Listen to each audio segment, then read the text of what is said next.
کافی بیمار ہوئے اور پھر اس کے بعد اپنے خالق کی بارگاہ میں حاضر ہو گئے۔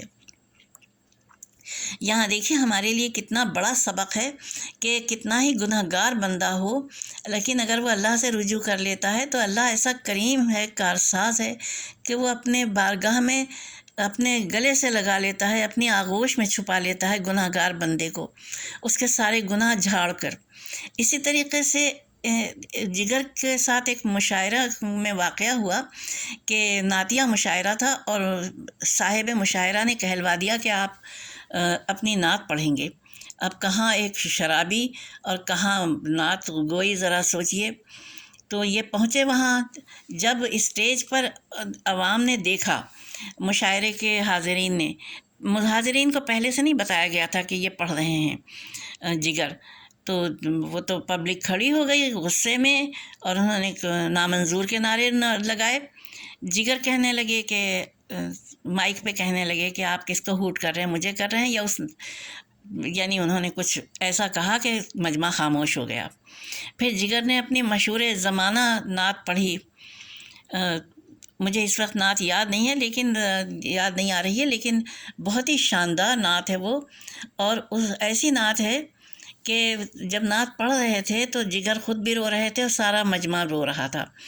تو یہ اللہ تعالیٰ کی شان ہے کہ جس وقت انسان گناہوں سے تائب ہو جاتا ہے تو اللہ تعالیٰ اور اس کے پیارے حبیب صلی اللہ علیہ وآلہ وسلم اپنی نظر شفقت اس شخص پہ ڈال لیتے ہیں اور اس کے گناہ جھاڑ دیتے ہیں۔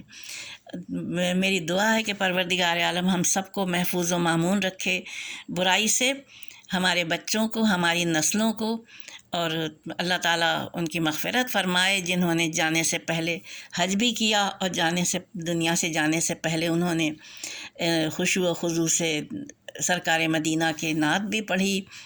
اور اس کے ساتھ میں اجازت چاہوں گی، وآخر دعوانا الحمدللہ رب العالمین، والصلاۃ والسلام علی خیر المرسلین وعلیہ الطیبین الطاہرین۔ اپنی میزبان کو اجازت دیجیے، خدا حافظ، فی امان اللہ۔